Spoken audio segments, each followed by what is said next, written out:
तुम्ही संत माय बाप कृपावंत, तुम्ही संत माय बाप कृपावंत, कायमी पतित कीर्तिवानो, अवतार तुम्ही धराया कारण, उद्धाराया जन जीवन, वाढावया सुख भक्तिभाव धर्म, वाढावया सुख भक्तिभाव धर्म, कुळाचारणा विठोबाचे अवतार तुम्हा धराया कारण, उद्धाराया जड जीवा, तुका मने गुण चंदनाचे अंगी, तुका मने गुण चंदनाचे अंगी, तैसे तुम्ही जगी संत जन, अवतार तुम्हा धराया कारण, उद्धाराया जड जीवा, विठ्ठल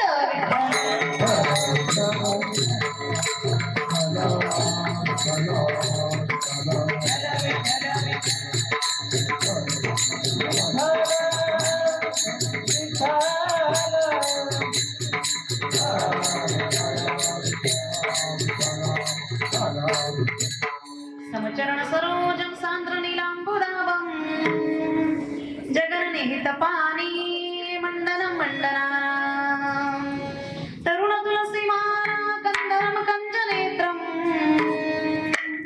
सदय धवलहास्यं विठ्ठलं चिन्तयामि, पाण्डुरङ्गाकरो प्रथम नाम,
परमसुखदं केवलं ज्ञानमूर्तिं, द्वन्द्वातीतं गगनसदृशं, तत्त्वमस्यादिलक्ष्यम्, एकं नित्यं विमलमचलं, सर्वदी साक्षिभूतं, भावातीतं त्रिगुणरहितं, सद्गुरुं तन्नमामि, जयांचे केल्या स्मरण, होय सकळ विद्येचे अधिकरण, तेची वंदू श्रीचरण श्री गुरूंची, तेची नमस्कारुणी आता, शिवतो निवृत्ती विष्णू ज्ञानदेव पाही, शिवतो निवृत्ती विष्णू ज्ञानदेव पाही, शिवतो निवृत्ती विष्णू ज्ञानदेव पाही, शिवतो निवृत्ती विष्णू ज्ञानदेव पाही, सोपानतो ब्रह्मा मूळमाया मुक्ताई, मूळमाया मुक्ताई, मूळमाया मुक्ताई,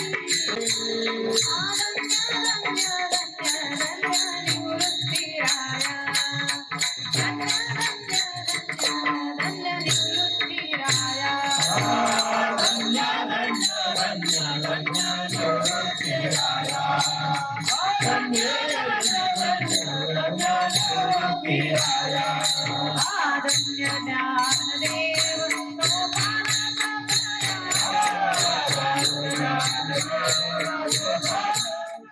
आजच्या ठिकाणी तिसऱ्या दिवसाच्या कीर्तनरूपी सेवेकरता घेतलेला अभंग देहूचे सुप्रसिद्ध साधू संत हृदय सम्राट विश्वसंत विश्ववंदे विश्वभूषण जगताचे जगद्गुरु वैराग्याचे महामेरू देहू निवासी श्री संत तुकोबराय यांचा आहे. विठ्ठल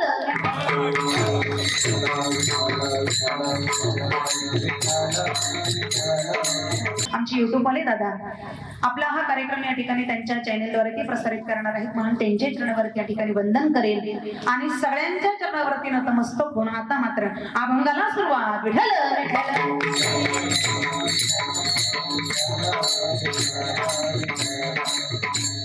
सेवेकरता घेतलेला अभंग हे जगद्गुरु तुकोबरायांचा अभंग जगद्गुरु तुकोबरायांचा आहे. पण आज अतिशय पावन असा पवित्र असणारा पर्वकाल आहे. आज धर्मनाथ बीज आहे. माझं धर्मनाथ बीज आहे. आपल्या भारत देशामध्ये खऱ्या अर्थाने ही नाथ संप्रदायाची परंपरा चालत आलेली आहे. मी भारत देशात म्हटले बरं का, कारण हा नाथ संप्रदाय जो आहे तो फक्त एकट्या महाराष्ट्रापुरता मर्यादित नाही. आता या संप्रदायाचा शेवट महाराष्ट्रात झाला हे महाराष्ट्राचं भाग्य, परंतु आरंभ नेमका कुठून झाला हे मात्र सांगता येत नाही. पण अन्य अन्य प्रांतांमध्ये या नाथांच्या समाध्या, नाथांची स्थानं, नाथांची ठिकाणं आहेत.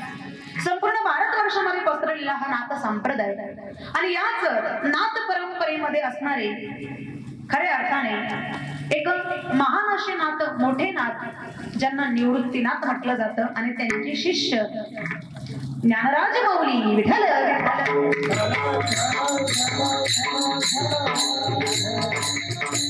धर्मनाथ बीज ही धर्मनाथांच्या संबंधाने आलेली असल्या कारणामुळे तिला धर्मनाथ बीज म्हणतात.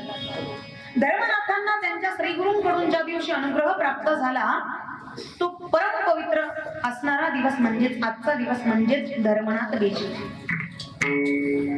मग धर्मनाथ बीज अशी अतिशय परम पवित्र असणारा दिवस आहे. तसं जर आपण पाहायला गेलं तर खऱ्या अर्थाने बीज हा जो शब्द आहे तो तिथीच्या स्वरूपाचा आहे. आज कोणती तिथी आहे? द्वितीय, माघ शुद्ध द्वितीय.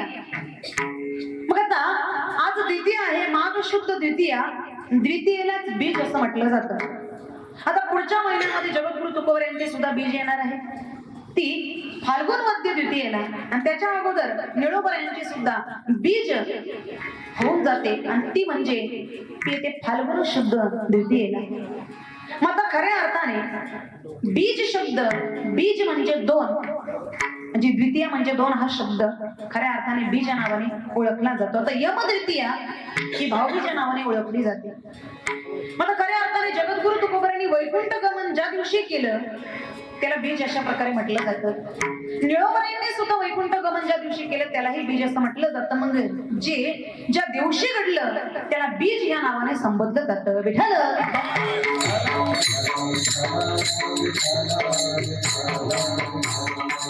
मग धर्मनाथांना आपल्या श्री गुरु गोरक्षनाथांकडून ज्या दिवशी अनुग्रह प्राप्त झाला तो परत पवित्र असणारा दिवस म्हणजे आजचा दिवस म्हणजे धर्मनाथ बीज.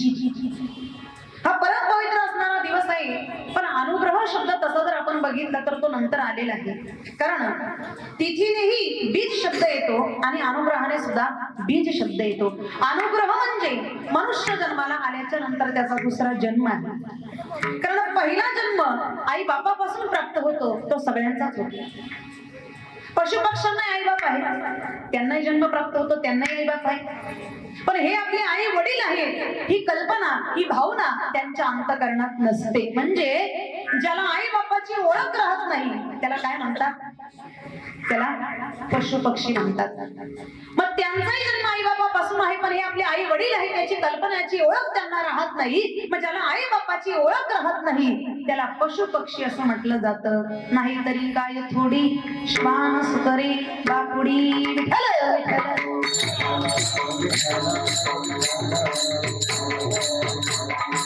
परत तसं जर बघितलं तर माणूस, तुम्ही, आम्ही आणि पशु पक्षी हे जवळ जवळ एकच होत चाललेली.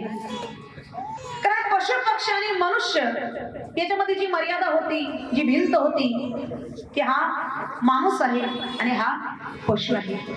मग ही जी मर्यादा आहे, ही जी भिंत आहे, ती आता कोसळत चाललेली आहे, ढासळत चाललेली आहे. मग ही मर्यादा, ही भिंत ढासळत चालली म्हणून पशु पक्षाने माणूस जवळजवळ एकच होत चाललेला आहे. कारण पशु कशाला म्हणतात? जो माणसाप्रमाणे वर्तन करतो, ज्याला संतती आहे, त्याला पशु म्हणतात का? आणि तसं जर आपण बघायला गेलं तर माणसापेक्षा पशुला संतती कमी का जास्त? जास्त. उगाच माणसं 2 मुलं झाली, 2 मुली झाल्या की म्हणतात आपल्या जीवनाची सार्थकता झाली, आपण धन्य झालो. खऱ्या अर्थाने जीवन कृतार्थ झालं. जणू काही याच्याच करता याचा जन्म झालेला होता. अहो, आई बाप झाले, पती पत्नी झाले, म्हणून मुलं झाली, म्हणून प्रपंच झाला. माणूस घर बांधतो, शेती करतो, नोकरी करतो, व्यवसाय करतो, हे सगळं करतो. मग हे सगळं करतो म्हणजे हे सगळं करण्याकरता आपण आलेलो आहे का? तर नाही. विठ्ठल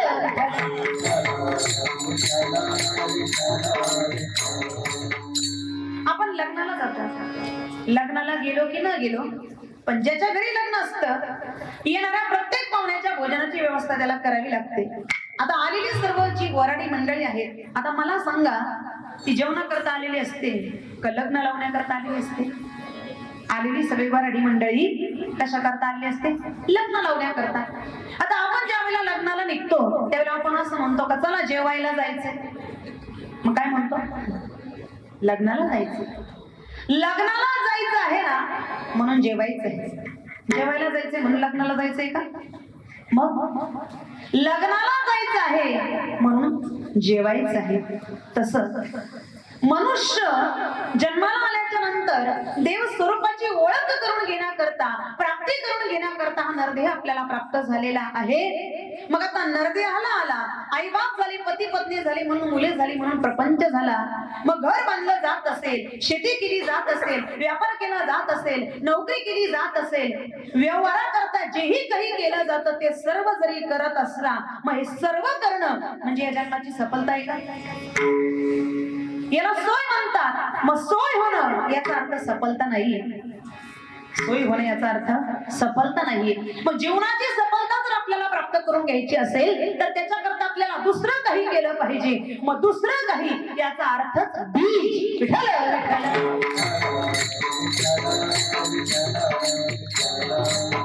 फार कमी अशी माणसं आहेत की जे बीज जीवन जगतात. बीज जीवन जगतात. बीज म्हणजे दुसरं जन्म, दुसरं मरण. फार कमी माणसं असं बीज जीवन जगतात. पण आपलं कसं आहे माहितीये का? आपण जन्माला येतो एकदाच, आई वडिलांपासून जन्म प्राप्त झाला, एकदा जन्माला आलो की एकदाच मरतो. पण माणसाने बीज जीवन जगलं पाहिजे. 2दा जन्म आणि 2दा मृत्यू. जगद्गुरु तुकोबऱ्यांना स्वप्नामध्ये आपल्या सद्गुरूने अनुग्रह दिला. पडिला विसर स्वप्ना माझी, भोजना मागती तुप पावशर. पडिला विसर स्वप्ना माझी म्हणजे बीज मंत्र दिला. सद्गुरु खऱ्या अर्थाने आपल्या शिष्याच्या आणि मनोभूमीमध्ये त्या ठिकाणी नामरूपी बीजाचं रोपण करतात. मग ते बीजारोपण त्या ठिकाणी केल्याच्या नंतर संपूर्ण जगताला पुरून उडेल एवढा बोध त्या ठिकाणी त्याला प्राप्त होतो. मग 2दा जन्म आणि 2दा मृत्यू याला बीज जीवन म्हटलं जातं. साधू संतांचं जीवन हे 2दा जन्म आहे, त्यांच्या जीवनामध्ये 2दा मृत्यू आहे. संत महात्मे जे आहेत ना, खऱ्या अर्थाने गुरुपासून दीक्षा ग्रहण, तो शिष्याशी नवा जन्म जाण. 2दा जन्म आणि 2दा मृत्यू आहे. संत महात्मे जे आहेत ना, त्यांचा आध्यात्मिक मृत्यू अगोदर होतो आणि त्यानंतर प्रारब्धानुसार ते देह ठेवतात. म्हणजे 2दा जन्म आणि 2दा मृत्यू याला बीज असं म्हटलं जातं. विठ्ठल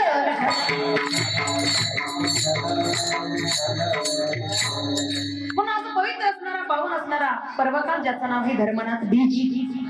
मग या बीजेच्या उत्सवाच्या निमित्ताने त्यातल्या त्यात माग गणेश चतुर्थी, गणेश जयंतीच्या उत्सवाच्या निमित्ताने चालत असणारा नामयज्ञ सोहळा आपण सर्व मोठ्या संख्येने भक्ती सुखाचा आनंद या ठिकाणी प्राप्त करून घेण्याकरता उपस्थित झाला. पण आपल्या सगळ्यांचं कर्तव्य काय आहे?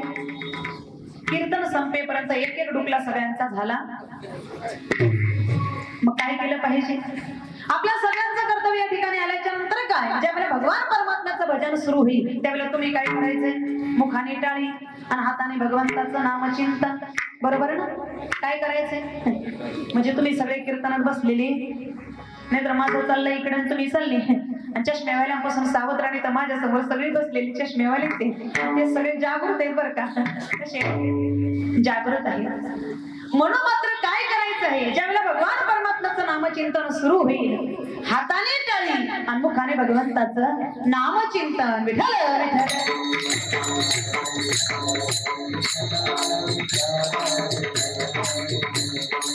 आणि तसं जर बघितलं तर नाथ संप्रदाय आणि वारकरी संप्रदाय हे दोन्ही वेगळे नाही. कारण 10व्या-12व्या शतकाच्या अखेरीस जर आपण बघितलं तर नाथ संप्रदायाचा काळ हा फार भरभराटीचा होता. त्या कालखंडामध्ये महाराष्ट्रीयन बहुजन समाजाकडून नाथ संप्रदायाला फार मोठी लोकप्रियता प्राप्त झालेली आहे. नवनाथ ग्रंथाचा जर आपण अभ्यास केला तर या सगळ्या गोष्टी आपल्या लक्षामध्ये येतील. महावैष्णव माऊली ज्ञानोबा आणि मराठीचे आद्य कवी श्री मुकुंदराज हे देखील नाथ पंथाचेच होते. मग याच्यावरून आपल्या लक्षामध्ये येईल खऱ्या अर्थाने. आणि जगद्गुरु तुकोबारे नवे नवे महावैष्णव माऊली ज्ञानोबा आपली परंपरा सांगत असताना ज्ञानोबा स्पष्ट असंच म्हणतात, ना आदि गुरु शंकरा लागोनी शिष्य परंपरा, बोधाचा हा पसारा झाला जो अमृती. किंवा आदिनाथ गुरु सकळ सिद्धांचा मचिंद्र तयाचा मुख्य शिष्य, मचिंद्राने बोध गोरक्षाशी केला, गोरक्ष वळला गहिनी प्रति गहिनी प्रसादे, निवृत्ती दातार ज्ञानदेवा सार सोजविले. विठ्ठल विठ्ठल.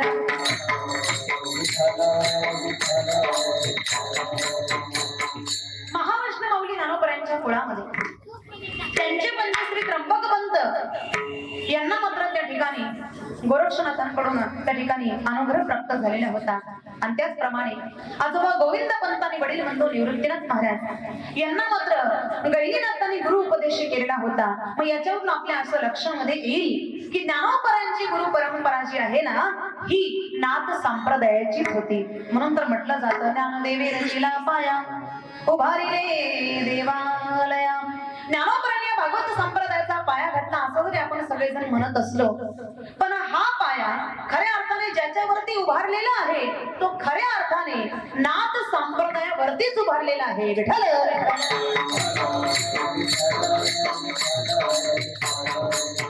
ज्ञानोबरांनी याच संप्रदायाला भक्ती सुखाची जोड देऊन आणि त्याच रूपांतर वारकरी संप्रदायामध्ये केलं. म्हणून महाराष्ट्रामध्ये अगोदर नाथ पंथ आणि त्यानंतर वारकरी संप्रदाय यांच्या इतकी लोकप्रियता कुठल्याही पंथाला किंवा कुठल्याही धर्माला या ठिकाणी प्राप्त झालेली नाही. म्हणून वारकरी संप्रदाय आणि नाथ संप्रदाय हे दोनही एकच आहे. विठ्ठल.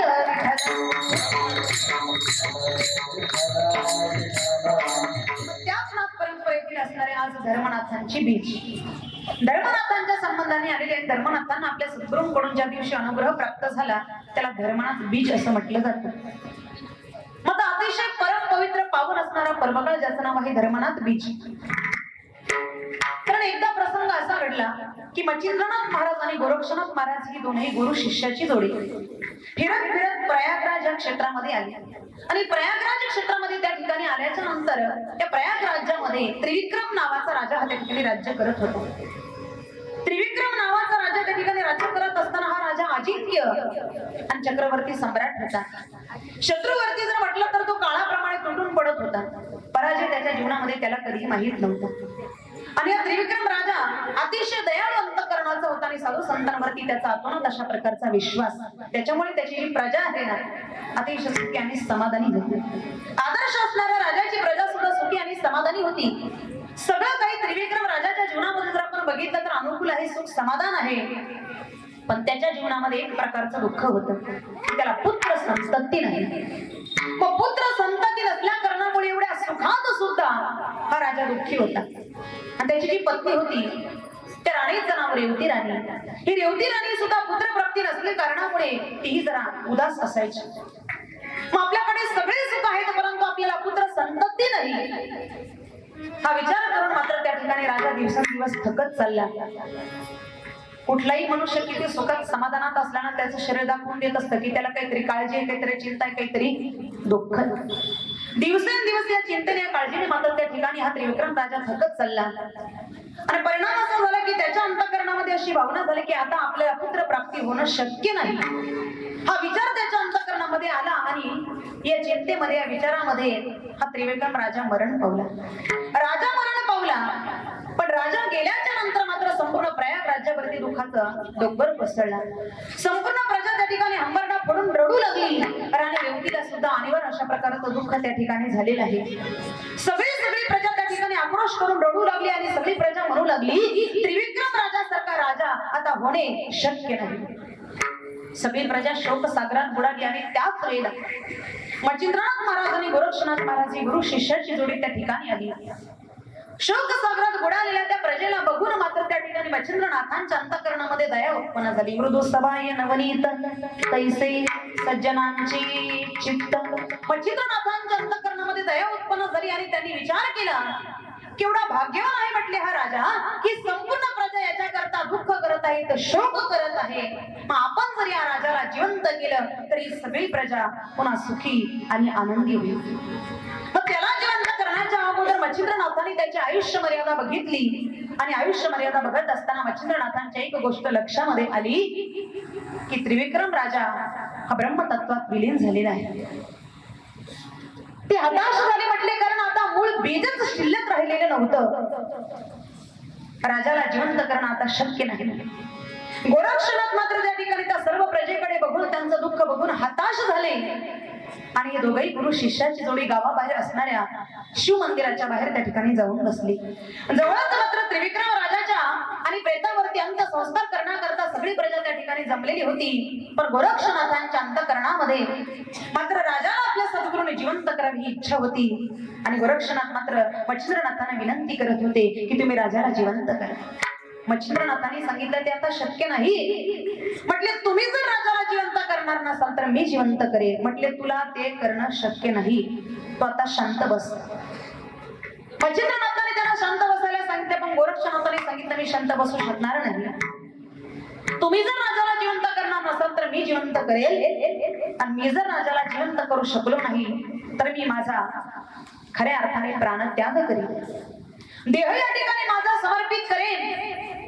त्यावेळेला मच्छिंद्रनाथांच्या अंतःकरणात धक्काच बसता. म्हटले आता राजा तर जिवंत होणं शक्य नाही, मग हा प्राण त्याग केल्याशिवाय राहणार नाही का? याचा निश्चय किती दृढ आहे, किती पक्का आहे. कारण याची परीक्षा ज्यावेळेला गेलो तर यानेच मात्र वडे मिळण्याकरता आपला डोळा पडवून दिला. हा तोच गोरक्षनाथ आहे. मग आता जर राजा जिवंत झाला नाही तर हा मात्र आपल्या प्राणाचा त्याग केल्याशिवाय राहणार नाही. मच्छिंद्रनाथ त्या ठिकाणी गोरक्षनाथांना म्हणतात की तुम्ही या प्रजेच्या सुखाकरता स्वतःचा देहही त्यागण्याकरता तयार झाला तर आता मी तुम्हाला जे सांगतो त्या पद्धतीने तुम्ही करा. त्रिविक्रम राजाचा खऱ्या अर्थाने आत्मा हा ब्रह्मांडात विलीन झालेला आहे. मच्छिंद्रनाथांनी सांगितलं की मी त्रिविक्रम राजाच्या शरीरामध्ये प्रवेश करतो. 12 वर्षापर्यंत मी राजाच्या शरीरामध्ये त्या ठिकाणी राहील पण तोपर्यंत तुम्ही माझं शरीर व्यवस्थित अशा पद्धतीने सुरक्षित जागेवरती ठेवा. कारण या जगताचं कल्याण करण्याकरता मी पुन्हा माझ्या शरीरामध्ये प्रवेश करेल. राजा जिवंत होणार या शब्दानेच मात्र त्या ठिकाणी गोरक्षनाथांना आतोनात अशा प्रकारचा आनंद झाला आणि या गोष्टीला त्यांनी अनुमती दिली. अनुमती दिल्याबरोबर मात्र त्या ठिकाणी मच्छिंद्रनाथांनी त्रिविक्रम राजाच्या शरीरामध्ये प्रवेश केला आणि स्मशानभूमीतच राजा मात्र त्या ठिकाणी उठून बसला. राजा उठून बसल्याच्या नंतर सगळी प्रजा आनंदाने उड्या मारू लागली. सगळीकडे आनंदी आनंद, सगळे राजाचा जय जयकार त्या ठिकाणी करू लागले. सगळीकडे आनंदी आनंद झाला आणि गोरक्षनाथाने आपल्या गुरूंचं जे शरीर आहे ते मृत शरीर त्याच शिवमंदिराच्या खाली असणाऱ्या गुप्त अशा भुयारामध्ये आणि सुरक्षित अशा पद्धतीने ठेवून दिलं. त्रिविक्रम राजाच्या शरीरामध्ये मच्छिंद्रनाथ त्या ठिकाणी आता प्रयाग राजाचं आणि त्या ठिकाणी राज्य करू लागले. विठ्ठल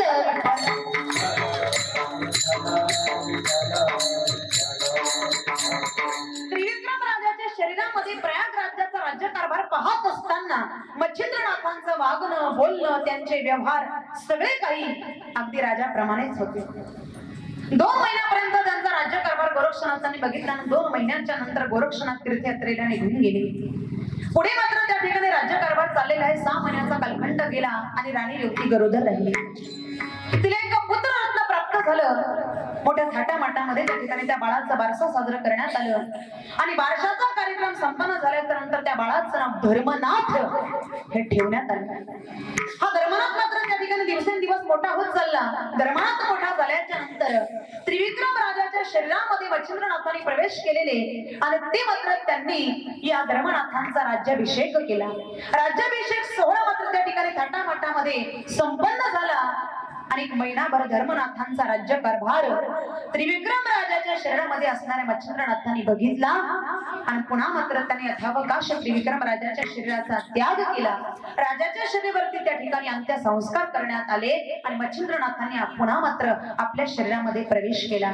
हा धर्मनाथ मात्र मोठा झाल्याच्या नंतर गोरक्षनाथांकडून त्यांनी अनुग्रह घेतला आणि ज्या दिवशी गोरक्षनाथांकडून धर्मनाथांनी अनुग्रह घेतला तोच परम पवित्र असणारा दिवस म्हणजेच माघ शुद्ध द्वितीया म्हणजेच आजचा दिवस.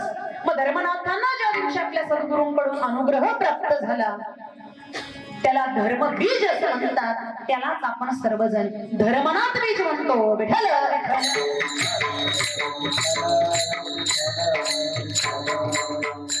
धर्मनाथ बीज त्या ठिकाणी या दिवसाला म्हटलं जातं. आता धर्मनाथ मोठा झाल्याच्या नंतर पुढे मात्र त्याच्याही पोटी एक पुत्ररत्न प्राप्त झालं आणि त्या पुत्राचं नाव त्यांनी खऱ्या अर्थाने त्रिविक्रम असं ठेवलं. मग त्रिविक्रम नाव ठेवल्याच्या नंतर तोही त्या ठिकाणी राज्यकारभार करू लागला. पण त्रिविक्रम मोठा झाल्याच्या नंतर खऱ्या अर्थाने धर्मनाथाने राज्यकारभार त्याच्याकडे स्वाधीन केला आणि स्वतः मात्र भक्ती सुखाचा आनंद प्राप्त करून घेण्याकरता नामचिंतनाची साधना त्या ठिकाणी करू लागले. आणि नामचिंतनाची साधना त्या ठिकाणी करत असताना या त्रिविक्रम राजाला गोरक्षनाथांनी आज्ञा दिली.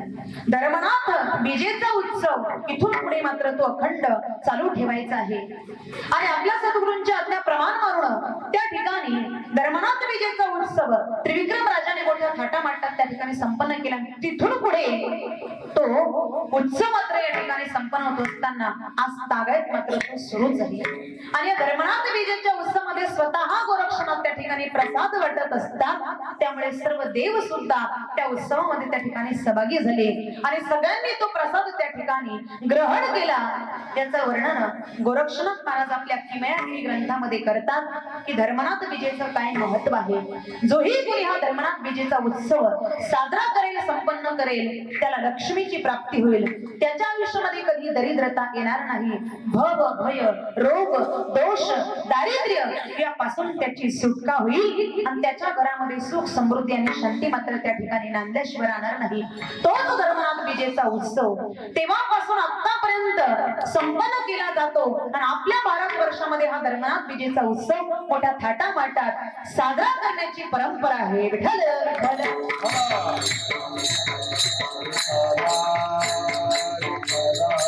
मग तेव्हापासून तर आतापर्यंत धर्मनाथ बीजेचा उत्सव संपन्न केला जात आहे. म्हणून मात्र आज पवित्र असणारा पर्वकाळ धर्मनाथ बीज आहे. तैपासून खऱ्या अर्थाने तेव्हापासून तर आतापर्यंत धर्मनाथ बीजेचा उत्सव साजरा केला जातो. म्हणा धर्मनाथ बीजेचा उत्सव साजरा करण्याची आज्ञा गोरक्षनाथांनी दिली आणि ती आज्ञा प्रमाण मानून त्रिविक्रम राजाने जसा उत्सव साजरा केला तर आतापर्यंत धर्मनाथ बीजेचा उत्सव साजरा केला जातो. म्हणून त्या साधू संतांनी अवतार धारण करून खऱ्या अर्थाने या जगताचं कल्याण करावं, या जगताचा उद्धार करावा. कारण जगद्गुरु तुकोबारे एके ठिकाणी सांगतात या संतांचे अनंत अशा प्रकारचे उपकार आहेत. महाराज म्हणतात काय सांगो आता संतांची उपकार मज निरंतर जागविती. एवढे उपकार आहेत एवढे उपकार आहेत पण संतांचेच उपकार आहेत का? बाकी कोणाचे आपल्यावरती उपकार नाहीत का? आहेत पण संतांचेच उपकार का आहेत सांगते तुम्हाला. पण अगोदर भजन करा. विठ्ठल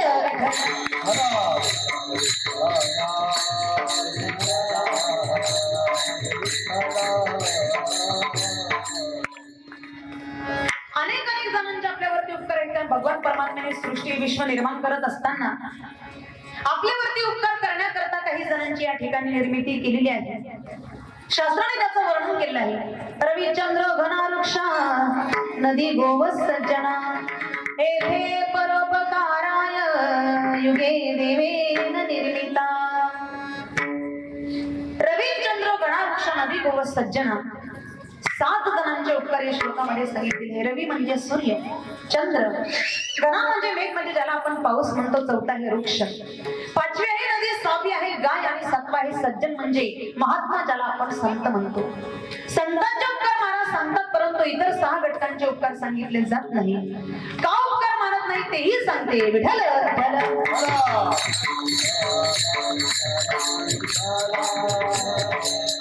पहिल्या क्रमांकाचं वर्णन केलं आहे.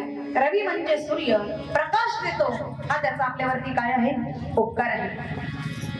मग आता त्याचा अजून बिल आलेलं नाही कुणाला. याहीपेक्षा आपलं जीवन जगण्याकरता आपल्या शरीराला उपयुक्त असणारं जे ड जीवनसत्व आहे ते सूर्यप्रकाशापासून माणसाला मिळत असतं, म्हणून त्या सूर्याचे आपल्यावरती काय आहे? उपकार आहे. पण महाराज मात्र सूर्याचे उपकार मानत नाही. का मानत नाही? सूर्यप्रकाश देतो इथपर्यंत ठीक आहे, आपल्या शरीराला उपयुक्त असणारं ड जीवनसत्व त्याच्याकडून प्राप्त होतं हे ठीक आहे, पण तो असताना जातो मावळतो. म्हणजे 12 तास त्याची सेवा बंद आहे. सूर्य अस्तवे की डाळ, तो असताना जातो मावळतो. त्याच्यामुळे संत महात्म्यांच्या तुलनेमध्ये त्याचे उपकार बसत नाही. विठ्ठल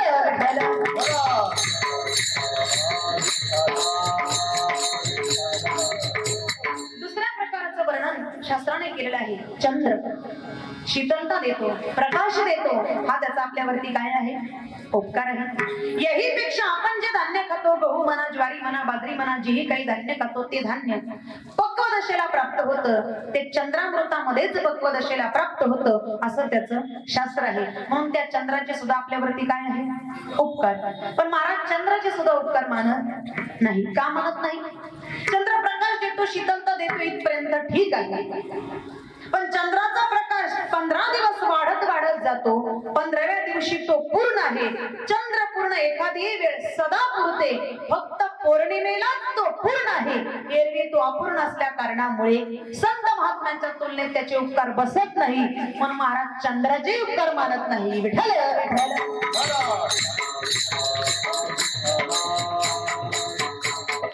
तिसऱ्या क्रमांकाचं वर्णन केलेलं घना म्हणजे मेघ म्हणजे ज्याला आपण पाऊस म्हणतो, तो पडतो, हा त्याचा आपल्यावरती काय आहे?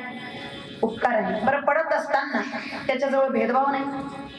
पावसाने असा विचार केलाय का ही नदी काठची सुपीक जमीन आहे, इथेच आपण वर्षाव करायचा, किंवा ही माळरान जमीन आहे, ही हलकी जमीन आहे, ही घाण जमीन आहे, इथे आपण वर्षाव करायचा नाही, असा त्याच्याजवळ भेदभाव आहे का? नाही विचारिता मेघ हगंदारी शेत. पडत असताना तो सर्रास वर्षाव करतो, म्हणून त्याचा सुद्धा आपल्यावरती काय आहे? पण त्या पावसाचे महाराज उपकार मानत नाही. का मानत नाही? पाऊस पडतो इथपर्यंत ठीक आहे, पण अखंडता आहे.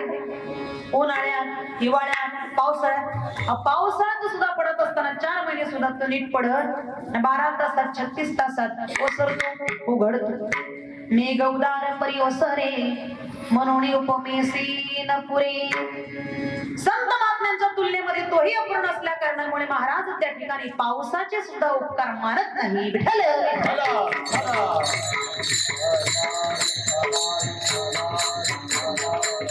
चौथ्या क्रमांकाचे वृक्ष, हा देखील उपकार करणाऱ्यांची यादीच आहे. परोपकारायण फलयते वृक्ष. वृक्षाचे आपल्यावरती उपकार आहे. मनुष्य जीवनामध्ये आल्याच्या नंतर वृक्षापासून आपल्याला 7 प्रकारचे फायदे होतात. पत्र, पुष्प, छाया, त्वचा, काष्ठ, समूळ.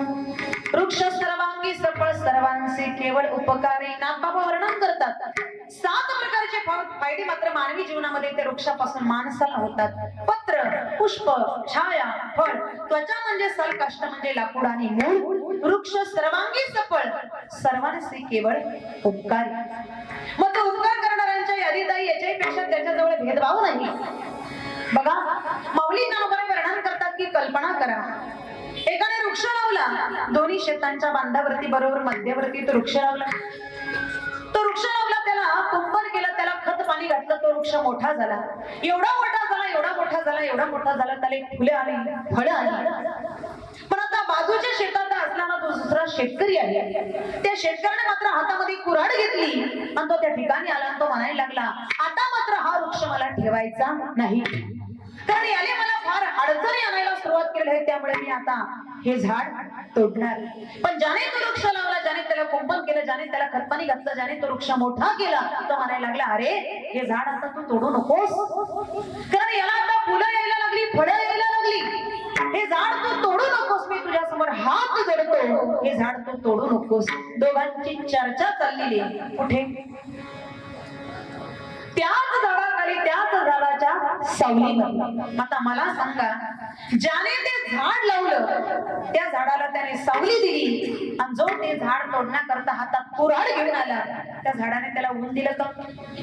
माऊली म्हणता, जो खांडावया घाव घाली का लावणी जयाने केली, दोघा एकची सावली वृक्ष दे जैसा. दोघांना एकच सावली आहे, म्हणून त्या वृक्षाचे आपल्यावरती उपकार आहेत. पण त्याचे उपकार महाराज मानत नाही. का मानत नाही? वृक्षाचे आपल्यावरती उपकार आहे पण अखंडता आहे का? अहो, ज्या त्या काळामध्ये, ज्या त्या वेळेमध्ये जी ती फुलं मिळतात, जी ती फळं मिळतात, अखंडता नसल्या कारणामुळे वृक्षाचे उपकार महाराज मानत नाही. विठ्ठल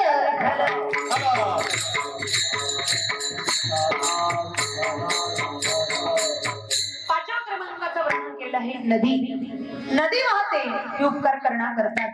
परोपकाराय मोहंती नद्या. नदी वाहते ही उपकार करण्याकरताच. मग त्या नदीमध्ये स्नान केल्याच्या नंतर खऱ्या अर्थाने आपलं पाप जातं. का फेडीत पाप ताप ओखीत तिरीचे पादप समुद्रा जाया गंगेचे जैशी. नदी वाहते, तीर्थ वाहते, जगाचं पाप घालवत जाते. आपण स्नान केलं तरी आपलं पाप जातं, नाव घेतलं तरी पाप जातं. वाचे म्हणता गंगा गंगा, वाचे म्हणता गंगा गंगा, वाचे म्हणता गंगा गंगा,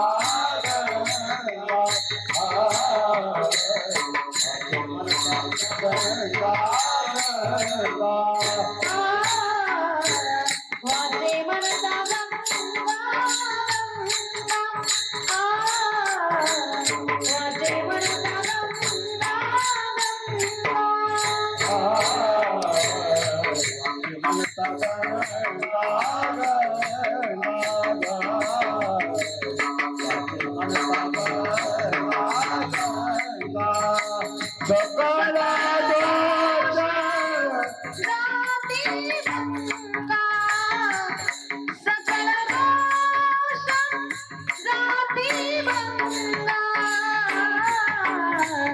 दृष्टी पडता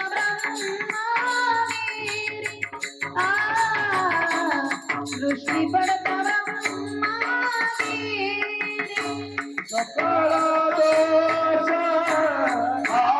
गंगा गंगा सकळ दोष किंवा सकळ पापे जाती भंगा. तीर्थामध्ये जाऊन स्नान केल्याच्या नंतर पाप जातं, एवढंच काय, नाव घेतलं तरी पाप जातं. पण त्या तीर्थाचे सुद्धा महाराज उपकार मानत नाही. का मानत नाही? नदी वाहते, तीर्थ वाहते, जगाचा पाप घालत जाते. कुठल्याही तीर्थामध्ये जाऊन स्नान केल्याच्या नंतर ते तीर्थ आपलं पाप घालवतं. जगातलं कुठलंही तीर्थ घ्या, त्या तीर्थामध्ये जाऊन आपण स्नान केल्याच्या नंतर ते तीर्थ आपलं पाप घालवतं. पण कोणतं पाप तीर्थ घालवतं? शरीराने केलेलं पाप तीर्थ घालवतं, मनाने केलेलं पाप तीर्थ घालवत, नकळत घडलेलं पाप तीर्थ घालवतं. पण जाणून बुजून केलेलं पाप तीर्थ घालवतं का? आणि माणसं शरीरापेक्षा मनानेच पाप जास्त करतात. स्वतःच्या गॅलरीमध्ये बसून दुसऱ्याचं वाईट कसं होईल हे कोण म्हणतात? मन. संकल्प विकल्प करतं हे कोण? मन. वाईट विषयाचं चिंतन करतं हे कोण? मन. मग स्वतःच्या अधोगतीला कारण स्वतःचं आणि स्वतःच्या ऊर्ध्वगतीला कारण सुद्धा स्वतःचं मनच आहे. मी नाही सांगत, महाराज सांगतात, गती अथवा गती मनाची युक्ती, मना लावा एकांती साधू सांगे, जतन करा धावते सैरा ओढाळ. गतीलाही कारण मन आणि अधोगतीला कारण सुद्धा मन आहे. पण ते संकल्प विकल्प करणार मन, वाईट विषयांचं चिंतन करणार मन, ते मन जे पाप करतं महाराज म्हणतात ते पाप तीर्थाच्या बापाला सुद्धा घालवता येत. मना संकल्पाची पापे न जाय तीर्थाची बापे, ते पाप तीर्थाच्या बापाला सुद्धा घालवता येत नाही. पण ते संकल्प विकल्प करणारा मन, वाईट विषयांचं चिंतन करणारं मन, ते मन जर संतांच्या चरणांजवळ गेलं तर महाराज म्हणतात त्याची पाप करण्याची वासना तर शिल्लक राहत नाही. वासनेचे बीज जळाली जाय, वासनेचे बीज जळाली जाय, वासनेचे बीज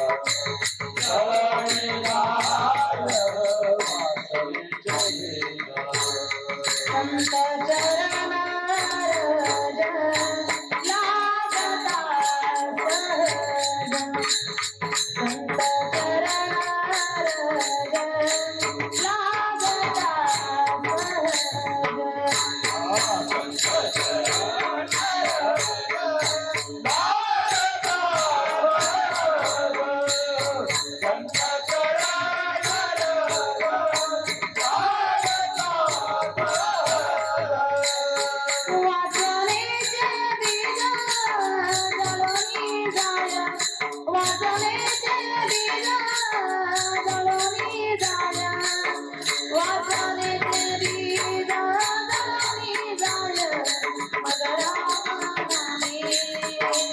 उपदे आवडी, मग रामाने उपदे आवडी.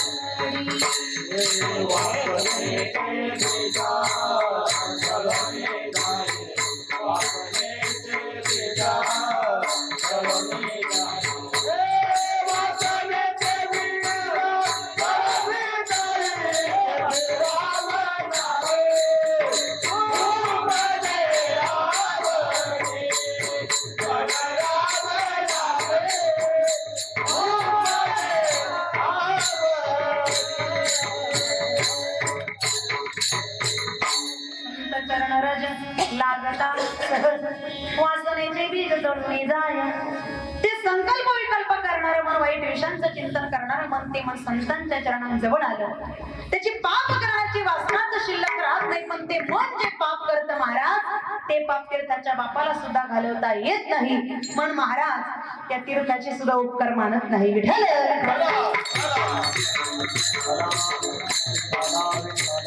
सहाव्या क्रमांकाचे वर्णन केलेलं आहे गाय.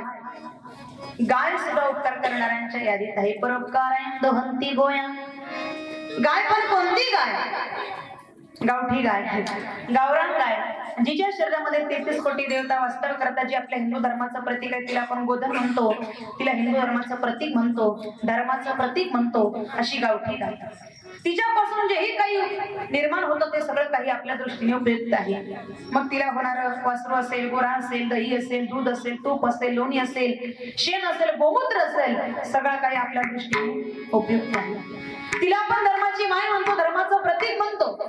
आपल्या घरामध्ये एखादं पवित्र कार्य असेल किंवा आपण आपल्या घराची वास्तू शांती करायची ठरवली, तर वास्तू शांती करण्याच्या वेळेला सर्वप्रथम त्या वास्तूमधून गायीला फिरून आणलं जातं, कारण त्या गायीच्या स्पर्शाने ती वास्तू खऱ्या अर्थाने पवित्र होते. आपल्या घरामध्ये एखादं मंगल कार्य असेल, पवित्र कार्य असेल, तर येणाऱ्या प्रत्येक पाहुण्याच्या अंगावरती आपण गोमूत्र शिंपडतो. का? त्याचं तेवढं पावित्र्य आहे म्हणून. मग गाय ही उपकार करणाऱ्यांच्या यादीत आहे, कारण ती धर्माचं प्रतीक आहे. त्या गायीला स्पर्श केला तर आपलं सर्वांग पवित्र झालं, अशी म्हणणारी आपली संस्कृती. पण त्या गायीचे सुद्धा उपकार महाराज मानत नाही. का म्हणत नाही? गाय सर्वांगाने पवित्र आहे महाराज. गाय सर्वांगाने पवित्र आहे, पण मुखाने मात्र ती कशी आहे? अपवित्र आहे. गाय मानव विष्णू भक्षण करते, याला कारण सीता मातेचा शाप. गायत्री स्वमुखे भक्षित असे माळ, गायत्री स्वमुखे भक्षित असे माळ.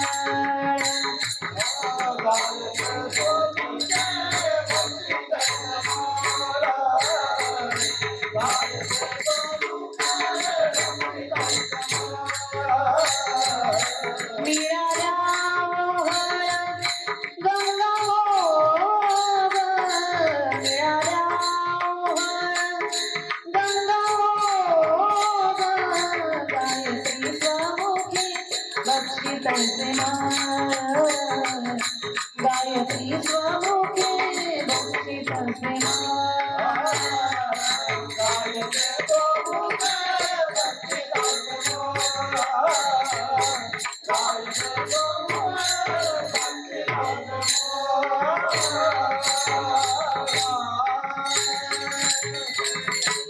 गायत्री स्वमुखे भक्षित असे मिळाल्या ओढ गंगा ओग. गाय सर्वांगाने पवित्र आहे, पण मुखाने ती अपवित्र आहे. गाय मानव इष्ट भक्षण करते. तसं संत महात्म्यांच्या जीवनाचं आहे का महाराज? संतांचा एखादा अवयव, एखादा इंद्रिय अपवित्र आहे का? हात, पाय, कान, डोळा असा एखादा अवयव, एखादा इंद्रिय अपवित्र आहे? संतांचं जीवन सर्वांगाने पवित्र आहे. महाराज वर्णन करतात, जय जय ओ शुद्धे उदार प्रसिद्धे किंवा सर्वांग निर्मळ, सर्वांग निर्मळ.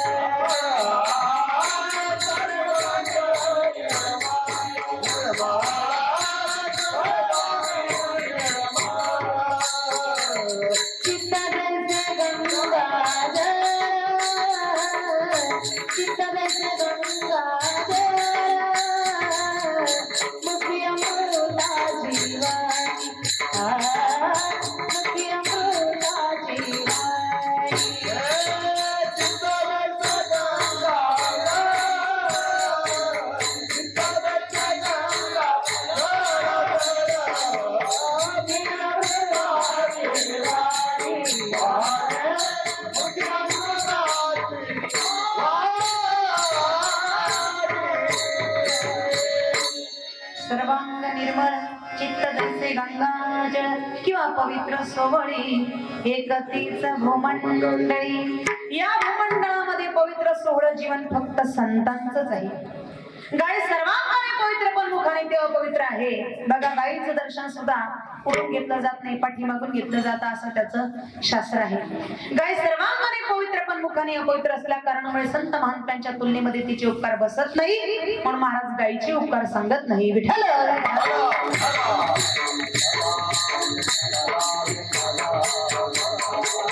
मग संत महात्म्यांचे एवढे उपकार आहेत, एवढे उपकार आहेत. इतर जे 6 घटक उपकार करणारे सांगितले महाराज म्हणतात ते उपकार करतात, करत नाही असं नाही, पण त्यांच्या उपकार करण्यामध्ये अखंडता नाही. पण संत महात्मे आपल्यावरती जे उपकार करतात त्यांच्या उपकार करण्यामध्ये अखंडता आहे. मज निरंतर निरंतर ते आपल्यावरती उपकार करतात, म्हणून त्यांच्या तुलनेमध्ये इतर जे उपकार करणारे घटक आहेत त्यांचे उपकार बसत नाहीत, म्हणून महाराज संतांचे उपकार सांगतात.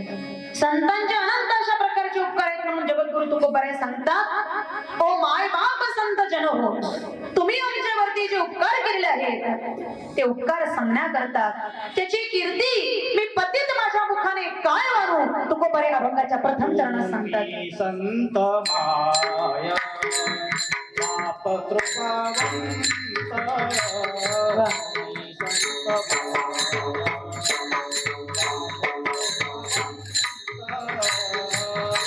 संत माया बाप कृपावंत तुम्ही संत माया बाप कृपावंत संत माया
पतित मात्र त्या कीर्तीचं वर्णन काय करणार.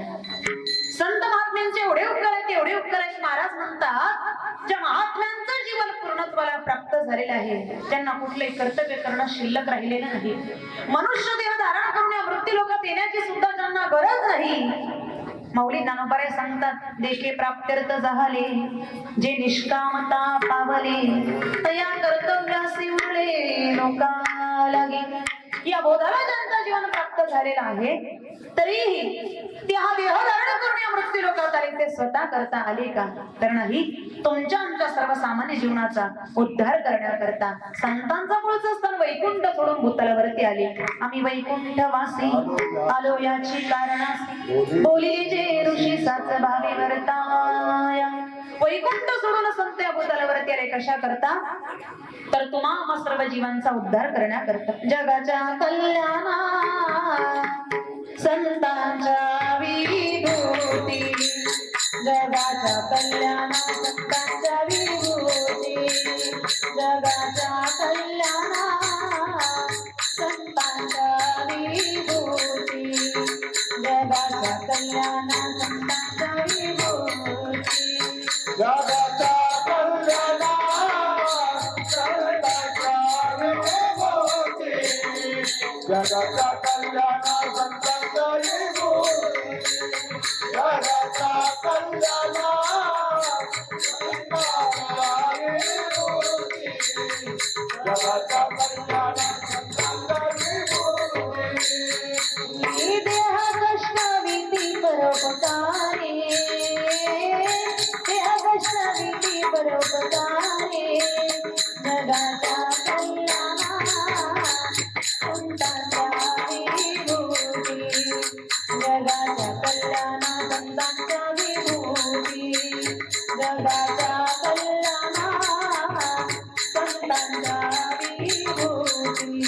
जगाच्या कल्याणा संतांच्या विभूती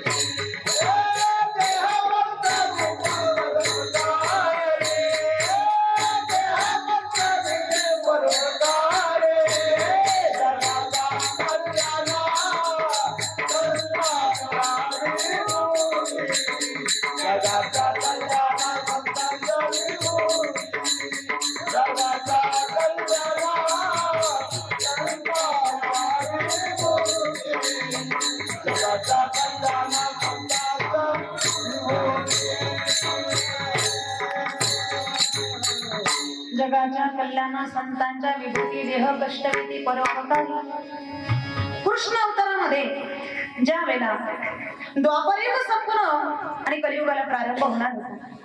द्वापरयुग संपूर्ण कलियुगाला प्रारंभ होत असताना त्यावेळी भगवान परमात्म्याने नवनारायणांना त्या ठिकाणी बोलावलं आणि ते नवनारायण त्या ठिकाणी द्वारकेच्या यदू सभेमध्ये त्या ठिकाणी त्यावेळेला भगवान परमात्मा एका सिंहासनावरती बसलेले होते आणि भगवान परमात्मा सिंहासनावरती बसलेले होते. जवळच दुसऱ्या आसनावरती भक्त श्रेष्ठ उद्धव त्या ठिकाणी बसलेले.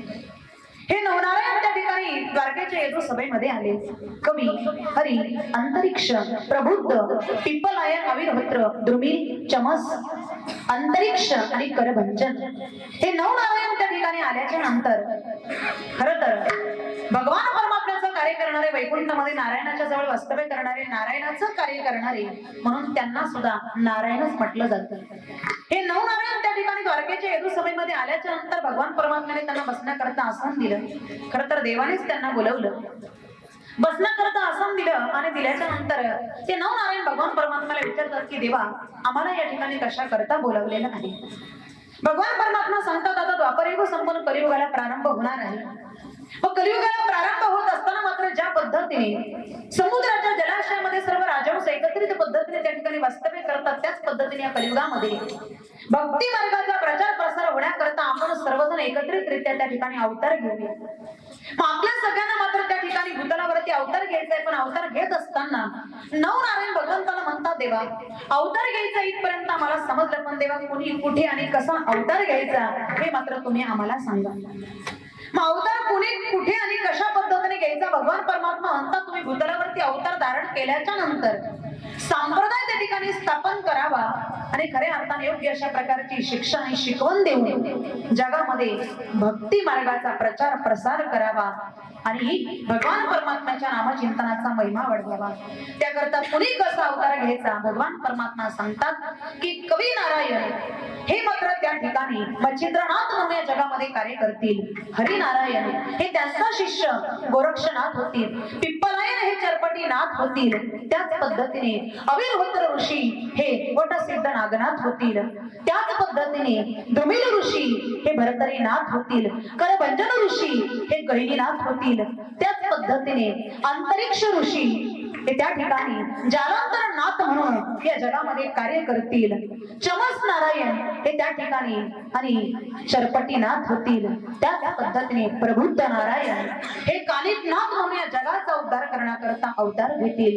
अशा प्रकारे भगवान परमात्म्याने या नवनारायणांना नवनाथांच्या रूपाने या जगामध्ये अवतीर्ण होण्याकरता सांगितलं आणि भगवान परमात्मा सांगतात की तुमच्या पाठोपाठ मी सुद्धा ज्ञानेश्वर नाव धारण करून या जगामध्ये अवतीर्ण होईल.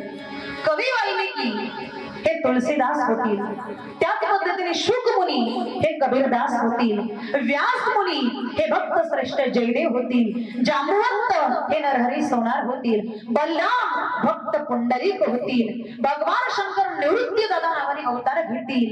सोपान काका ब्रह्मदेवाच्या नावाने सोपान काका अवतार घेतील. आदी माया शक्ती मुक्ताबाईच्या रूपाने अवतीर्ण होईल आणि हनुमंतराय हे रामदास स्वामी होतील आणि कुब्जादासी ही संत जनाबाई नावाने अवतार घेईल.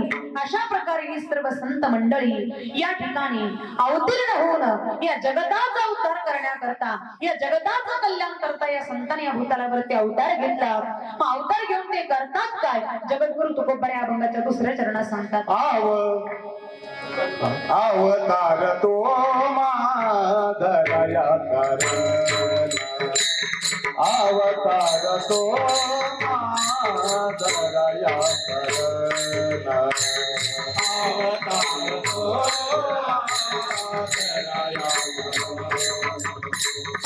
माधरया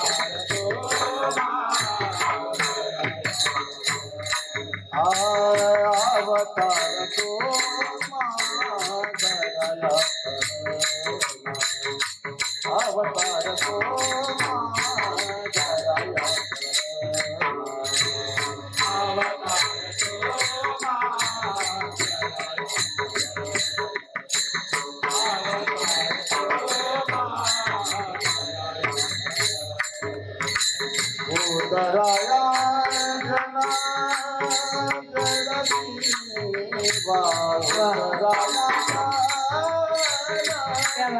जडजीवा अवतार तो मादराया अवतार तो मादराया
संत महात्मे करतात. मग संत महात्मे काय करतात? जगाचा उद्धार करतात, जड जीवांचा उद्धार करतात. कारण सामान्य जीवाचा जे बोलणं आहे, सामान्य जीवाचं जे सांगणं आहे ना, त्या सामान्य जीवाच्या बोलण्यामध्ये समाजाचं जगाचं वाटोळ आहे. पण संत महात्म्यांच्या बोलण्यामध्ये जगाचा उद्धार आहे, जगताचं कल्याण आहे. सामान्य माणसाच्या जीवनामध्ये बोलण्यामध्ये खऱ्या अर्थाने जगाचं वाटोळ, पण संत महात्म्यांच्या जीवनामध्ये ते जे बोलतात त्यांच्या बोलण्यात समाजाचा उद्धार आहे, जगाचं कल्याण आहे. कारण संत महात्मे सहज उपदेश करतात जीवाला, तर त्याला त्या परमपदाला प्राप्त होण्याकरता साधू संत सतत प्रयत्न करत असतात आणि ते त्याला त्या पूर्ण स्थितीला नेऊन ठेवतात. बघा, पुराणामध्ये जर आपण बघितलं तर सगळ्यात जास्त पाप केलं कोणी? वाल्या पुढे. किती पाप केलं? 7 रांजण भरले होते शालिग्रामाने. किती? 7 रांजण भरले होते शालिग्रामाने. असे त्याने शुद्ध ब्राह्मण मारले. एक ब्राह्मण मारला की जवळचा शालिग्राम घ्यावा, रांजणात टाकावा. असे 7 रांजण भरले होते. असे 7 रांजण भरले होते. आता त्याने जेवढे ब्राह्मण मारले का, तेवढे आपण मच्छर सुद्धा मारले नसते. मग असा ब्रह्महत्यारी महापापी तो वाल्या.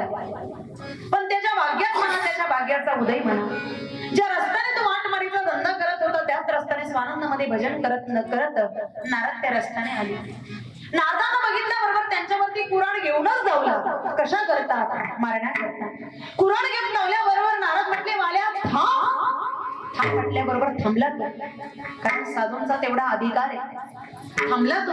नारद म्हटले, वाल्या अरे हे लोकांचे घातपात करून जे द्रव्य तू कमवतोय, त्या द्रव्याचा भोग तुझ्या सर्व कुटुंबाने घेतला, पण पाप मात्र तुझ्या एकट्याच्याच वाट्याला आले. पाप मात्र तुला एकट्यालाच भोगावं लागेल. तो म्हटला, नाही महाराज, द्रव्याचा भोग सगळ्यांनी मिळून घेतला, पाप सुद्धा सगळेजण मिळूनच फेडू. नारद म्हटले, असं नाही होत. ज्याने पाप केलं त्याचं पाप त्यालाच भोगावं लागतं. वाल्या म्हणायला लागला, महाराज तसं नाही, सगळेजण मिळून फेडू. नारद म्हटले, माझ्या शब्दावर विश्वास नसेल तर घरी जा आणि सगळ्यांना विचार की ते तुझ्या पापामध्ये सहभागी आहेत का. वाल्या म्हणायला लागला, काय महाराज, मला का ब्लॅकमेल करता? म्हणजे मी घरी निघून जाणार आणि तुम्ही इकडे पळून जाणार? नारद म्हटले, माझ्या शब्दावरती विश्वास नसेल तर मला झाडाला बांधून ठेव. वाल्याने नारदांना झाडाला बांधून ठेवलं. घरी गेले, आपल्या परिवाराला विचारणा करतात की मी जे पाप करतो त्या पापामध्ये तुम्ही सर्वजण सहभागी आहात ना?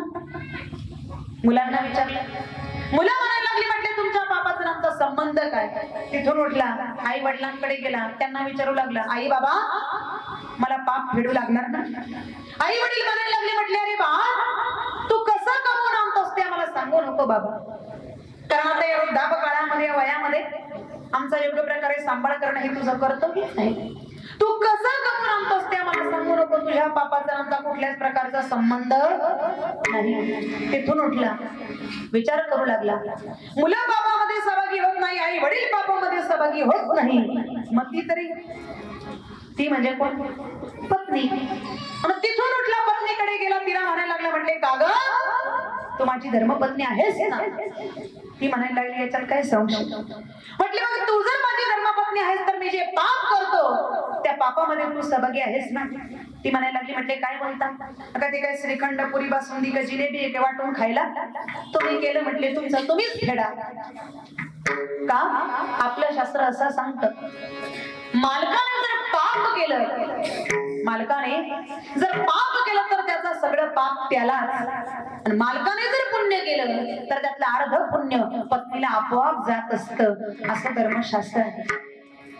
आणि पत्नीने जर पुण्य केलं तर तिचं सगळं पुण्य तिला, आणि पत्नीने जर पाप केलं तर त्यातलं अर्ध पाप मालकाला भोगावं लागतं, असं धर्म शास्त्र आहे. वाल्या म्हणायला लागला, अरे बाप रे, असं आहे का? मी तर कोणत्याच किंमत बसत नाही. तिथून उठला, धावत सुटला नारदांकडे, स्वामी मला वाचवा, स्वामी मला तारा, माझा उद्धार करा. धावत त्याला झाडाला बांधून ठेवलेल्या नारदांना सोडलं आणि चरणावरती नतमस्तक झाला. श्री संतांच्या माथा चरणावरी साष्टांग करी दंडवत. स्वामी मला वाचवा, मला तारा, माझा उद्धार करा, या पापापासून माझी सुटका करा. नारद म्हटले, वाल्या घाबरू नकोस, किती पाप असू दे त्या पापाची चिंता तू करू नकोस, तू फक्त एकच कर. तो म्हटला, काय करू महाराज? म्हटले, एकच कर, भगवंताचं नामचिंतन कर, नामस्मरण कर. तो म्हटला, कसलं नामस्मरण? नारद म्हटले, अरे राम राम राम. तो म्हणायला लागला, महाराज हे तर मी कधी म्हटलंही नाही, कधी ऐकलंही नाही, माझ्या कानावरती सुद्धा हे शब्द कधी पडलेच नाही. मग नारद म्हटले, आयुष्यभर काय म्हणत होतास? म्हटले, हा ना, मारा आणि मरा, याच्यापेक्षा दुसरं काही बोललोच नाही. म्हटले, मग आता म्हण, राम राम राम. आपण त्याच्या पापामुळे त्याच्या तोंडात राम राम सुद्धा येईना. तो म्हणतो, मरा मरा मरा. नारद म्हटले, हलकत नाही वाल्या, मरा मरा म्हण, त्याच पुढे राम होईल. तो मरा सुद्धा मंत्र ठरला. उफराटे नाम जपिला वाल्मिक. नाथ बाबा भावार्थ रामायणामध्ये त्याचं वर्णन करतात. राम राम दो अक्षरी, मरा मरा ही उत्तरी. नारद वाल्मिकीचे उपदेश करी, दो अक्षरी उद्धरला. काय झालं त्याचा? कोळियाची कीर्ती वाढली गहना, केले रामायण रामाधी, केले रामायण रामाधी, केले रामायण रामाधी. कोळियाची कीर्ती वाढली गहना, केले रामायण रामाधी, केले रामायण रामाधी, केले रामायण रामाधी. कोळियाची कीर्ती वाढली गहना, कोळियाची कीर्ती वाढली गहना, कोळियाची कीर्ती वाढली गहना, कोळियाची कीर्ती वाढली गहना,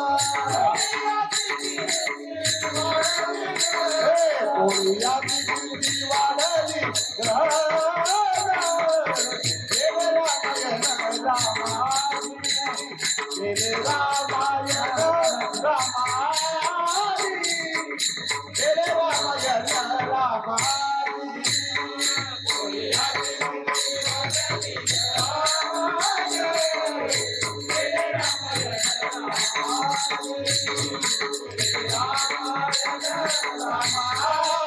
रामाधी, केले रामायण रामाधी, केले रामायण रामाधी. कोळियाची कीर्ती वाढली गहन, केले रामायण रामाधी, किंवा बोलिले वाल्मिक तैसेची करीन.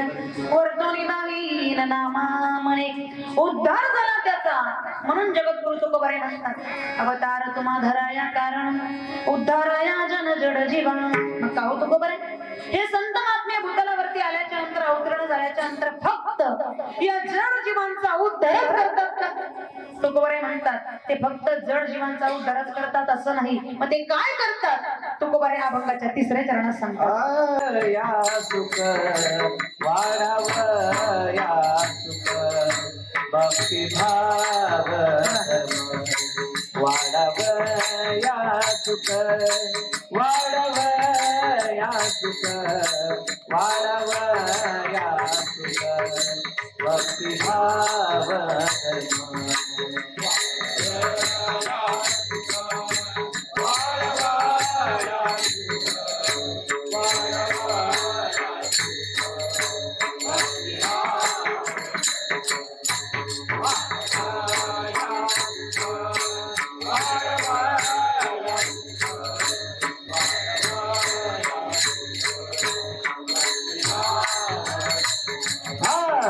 वाढवया सुख वाढवया सुख वाढवया सुख भक्तिभाव धर्म वाढवया सुख वाढवया सुख वाढवया सुख भक्तिभाव धर्म वाढवया सुख वाढवया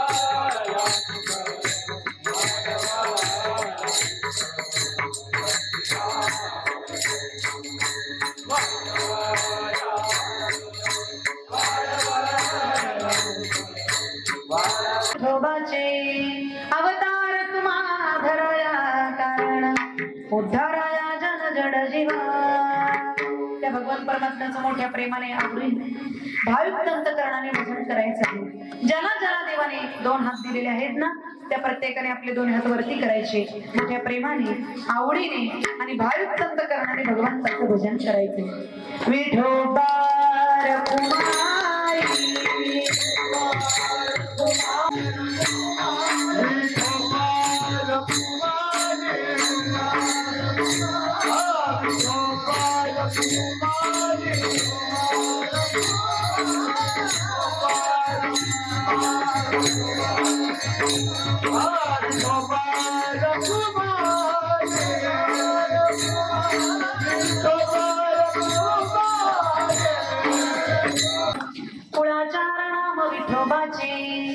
संत भूतलावरती अवतरण झाल्याच्या नंतर काय करतात? जड जीवांचा तर उद्धार करतात. महाराज म्हणतात वाढवयास भक्तिभाव धर्म कुळाचार नाम विठोबाचे.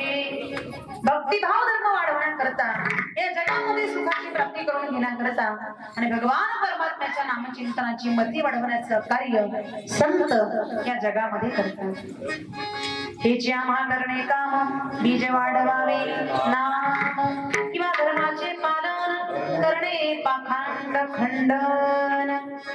धर्माचं पालन करतात, पाखंडांचं खंडन करतात. खऱ्या अर्थाने सद्गुरु आपल्या शिष्याच्या मनोभूमीमध्ये नामरूपी बीजाचं रोपण करतात आणि ते नामरूपी बीजाचं रोपण त्या ठिकाणी केल्याच्या नंतर त्या शिष्याला ते परिपूर्ण अवस्थेपर्यंत नेऊन ठेवतात.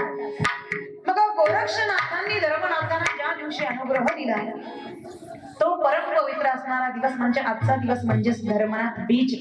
तैपासून सहजा सहज जगी निर्वती से धर्मनाथाची बीज.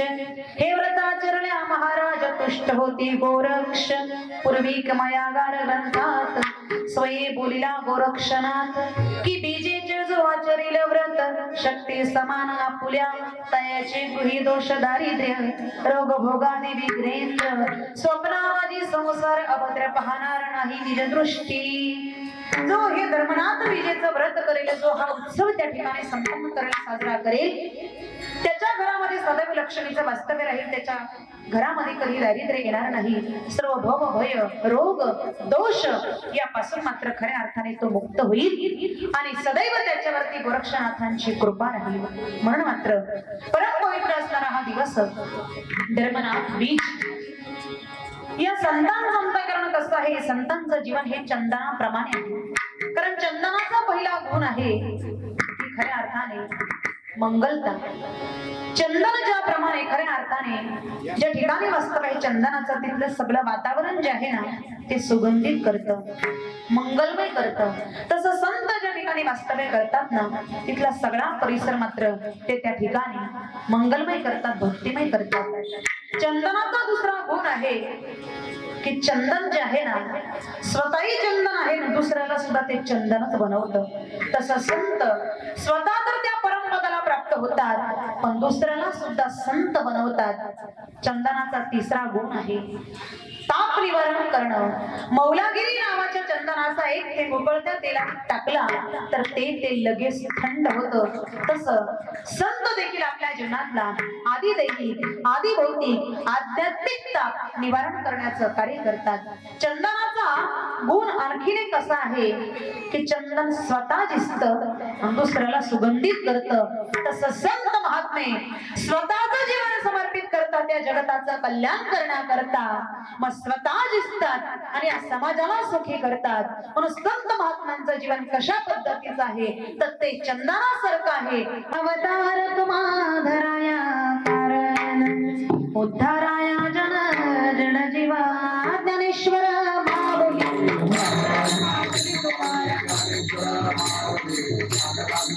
माऊली ज्ञानेश्वर माऊली माऊली ज्ञानेश्वर माऊली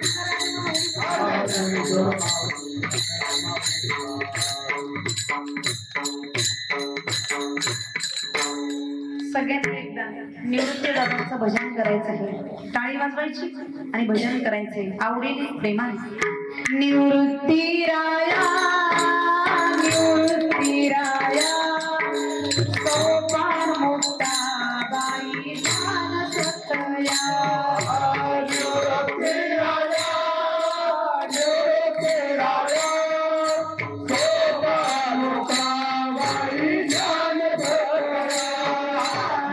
निवृत्ती राया निवृत्ती राया सोपान मुक्ता बाई ज्ञान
तुका म्हणे गुणचंदनाची अंगी तैसे तुम्ही जगी संत जन.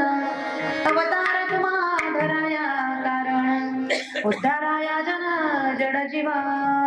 मर्यादा पुरुषोत्तम भगवान प्रभू रामचंद्रांच्या पदस्पर्शाने पुनीत झालेली पावन झालेली भूमी श्री क्षेत्र ध्रुवांकुर गणेश मित्र मंडळ रोहिणी नगर या पवित्र स्थानावरती सालाबाद प्रमाणे आदरणीय परमश्री परमार्थ प्रेमी हरिभक्त प्रणामच्या सर्वांचे मार्गदर्शक असणारे एकनाथ महाराज कुमावत गुरुजींच्या मार्गदर्शनाने खऱ्या अर्थाने शुभशा प्रेरणेने समस्त ग्रामस्थ भजनी मंडळ सत्ता कमिटी रोहिणी नगर यांच्या सहकार्याने सालाबाद प्रमाणे चालत असणारा आणि भगवान गणेश जयंतीच्या उत्सवाच्या निमित्ताने चालत असणारा नामयज्ञ सोहळा. नामयज्ञ सोहळ्यातील आजची तिसऱ्या दिवसाची कीर्तनोक्ती सेवा समस्त ग्रामस्थ भजनी मंडळ सप्ताह कमिटी आणि आदरणीय गुरुजींनी सेवा माझ्याकडे सुपूर्द केली. मनापासून सगळ्यांच्या ठिकाणी आभार वंदेशा ठिकाणी व्यक्त करेल. गुरुजींचा आतूनच अशा प्रकारचं प्रेम आहे. फक्त त्यांनी फोन करायचं पण आपण काहीच म्हणायचं नाही. थोडा माझा जास्त त्रास होतो त्यांना मागे पुढे चालू असतं ते करून घेतात. म्हणून मनापासून त्यांच्या ठिकाणी आभार. त्याच पद्धतीने उत्कृष्ट अशा प्रकारे सर्व असणारे गायनाचार्य महाराज सगळ्यांनी गायनाची सुंदर अशा पद्धतीची साथ केली. संपूर्ण हिरावाडी भजनी मंडळ सगळ्यांच्या मनापासून या ठिकाणी आभार. संपूर्ण या ठिकाणी असणाऱ्या महिला भजनी मंडळाचे आभार. विनेकरी ताई त्यांच्या ठिकाणी मनापासून आभार. आमच्या मनीषाताई असतील, आमच्या थोरात मावशी असतील, मनापासून सगळ्यांच्या ठिकाणी आभार. त्याच पद्धतीने आवर्जून त्यांची उपस्थिती लाभली आमचे कापकर महाराज असतील. त्याच पद्धतीने आदरणीय परमस्नेही परमार्थ प्रेमी हरिभक्त परायण आमचे बंधू वासुदेवजी महाराज पिंपळनेऱ्यावरून महाराज या ठिकाणी आले, मनापासून त्यांच्या ठिकाणी आभार. त्याच पद्धतीने हरिभक्त प्राणांचे आभार महाराज, मनापासून त्यांचे या ठिकाणी आभार अरुंदेश या ठिकाणी व्यक्त करेल. उत्कृष्ट अशा प्रकारे ज्यांची मृदंगाची साथ लाभली हरिभक्त प्राण ताल महर्षी प्रशांतजी महाराज बोराडे, मनापासून महाराजांचे आभार. त्याच पद्धतीने आदरणीय परमस्नेही परमार्थ प्रेमी यांच्या हार्मोनियमची साथ लाभली असे हरिभक्त प्राणांचे सानप बाबा, मनापासून बाबांच्या ठिकाणी आभार. त्याच पद्धतीने आदरणीय परमस्नेही परमार्थ प्रेमी हरिभक्त प्राणांचे मधुकर अप्पा काश्मीरे अप्पांच्या ठिकाणी आभार. त्याच पद्धतीने आवर्जून ज्यांची उपस्थिती लाभली हरिभक्त प्राणांचे हरिभाऊ महाराज देवरगावकर सपत्नीक या ठिकाणी उपस्थित आहे, यांच्या ताईंचे माझ्या दिदीचे सुद्धा या ठिकाणी आभार अरुंदेश या ठिकाणी व्यक्त करेल. त्याच पद्धतीने दुसरे मृदंगाचार्य या ठिकाणी उपस्थित आहेत, मूर्ती लहान पण कीर्ती महान असे असणारे आमचे हरिभक्त परायण प्रसादजी महाराज शिरसाट, मनापासून त्यांच्या ठिकाणी आभार अरुंदेश या ठिकाणी व्यक्त करेल. या वयामध्ये इतका समजूतदारपणा आहे माझ्या प्रसाद दादाकडे, म्हणून मनापासून आभार. त्याच पद्धतीने आदरणीय परमस्नेही परमार्थ प्रेमी हरिभक्त म्हणजे एकनाथ बाबा सांगळे बाबांचे सुद्धा मनापासून या ठिकाणी आभार. बाबांचा फार मोठा अट्टास असतो. बाबा कालच्याही कार्यक्रमाला त्या ठिकाणी आले होते, आमचे महाराज सुद्धा आलेले होते. बघा ही माणसं फक्त सुखात नाही तर दुःखात सुद्धा सहभागी होतात. घोरवड पर्यंत गुरुजी बाबा या ठिकाणी आले, आदरणीय आप्पा या ठिकाणी आले. आनंद या गोष्टीचा वाटतो की फक्त कार्यक्रमापुरता संबंध नाहीये, तर खऱ्या अर्थाने तो अंतःकरणापासूनच आहे. हे नातं गुरुजींनी सगळ्यांनी या ठिकाणी जपलेलं आहे, म्हणून सगळ्यांचे आभार. कार्यक्रमाच्या निमित्ताने माझे मालक माझ्याबरोबर या ठिकाणी उपस्थित आहेत, त्यांचे मनापासून या ठिकाणी आभार या ठिकाणी व्यक्त करेल. त्याच पद्धतीने आमचे युट्यूब चॅनल वाले दादा त्यांनी सुद्धा अशा पद्धतीने या ठिकाणी आपल्या कार्यक्रमाचं प्रक्षेपण करण्याकरता या ठिकाणी व्हिडिओ शूटिंग केलेलं आहे, मनापासून त्यांचे आभार. त्याच पद्धतीने उत्कृष्ट अशा प्रकारची ज्यांची साऊंड सिस्टीम आहे, ऑपरेटिंग करून आमचा सगळ्यांचा आवाज तुमच्यापर्यंत पोहोचण्याचं कार्य आमच्या दादांनी केलं, मनापासून दादांचे सुद्धा या ठिकाणी आभार अरुंदेश या ठिकाणी व्यक्त करेल. आदरणीय बाबा त्यांचे मनापासून या ठिकाणी आभार. चुकून कोणाचा नामनिर्देश माझ्याकडून राहिला असेल सगळ्यांची मनापासून या ठिकाणी क्षमा मागते. सगळ्यांच्या ठिकाणी आभार अरुंदेश या ठिकाणी व्यक्त करेल. आपणा सर्वांचे आभार, पण माझ्या महिला माता भगिनींचे सगळ्यात जास्त आभार, कारण महिलांची उपस्थिती सगळ्यात जास्त आहे. तुम्ही बघा तुमच्या अर्धे पुढे अर्धे पाठीमागे आणि काही त्याचे पाठीमागे असतील असं मी गृहीत धरते, म्हणून तुमचे सगळ्यांचे आभार. नाही तर उद्या तुम्ही म्हणायचे आमच्या काही ताईने आभार मानली नाही त्याच्यामुळे उद्या जायलाच नको, असं काही करू नका. उद्या येताना जरा दोन तरी सोबत घेऊन या. काल 4 सांगितले, तुम्ही 2 आणले तरी पुष्कळ आहे. म्हणून सगळ्यांच्या मनापासून या ठिकाणी आभार झालेले असेल. जर काही वाईट वगैरे शब्द बोलले गेले असतील माझ्या वाणीचे बसून जर माझी मला परत करा. करविली तशी केली कटकट वाकडी कणी ते देवजने कवनाच्या कारणे झाले निर्माण. देवाचे करण देवजने किंबहुना तुमचे केले धर्म कीर्तन हे सिद्धीले ते माझे उरले पायी प्रणातरे बालक बोबडा बोली वाकुडा विचुका चाले तेचोच करणे माऊली रेजिले जरी चुकीच असेल. माऊलीच्या अंतकरणाने पदरात घ्या योग्य सण माझ्या श्री गुरूंचं ज्ञानापर्यंत तुकोपर्यंत समजून त्याचा स्वीकार करा. पवित्र तुळशीची माळा गळ्यात घाला, एकादशीचं व्रत करा, भगवान परमात्म्याचं नामचिंतन करा, आपल्या आई वडिलांची सेवा करा, अमूल्य किमतीच्या नरदेहाचं सार्थक करा. झालेली सेवा श्री गुरूंच्या ज्ञानोपर्यंत तुकोपर्यंत विश्वगुरु संत श्रेष्ठ निवृत्ती दादांच्या आणि भगवान गणरायाच्या चरणावरती सेवा समर्पित करून सेवेला या ठिकाणी पूर्ण विराम. विठ्ठल जय जय विठ्ठल.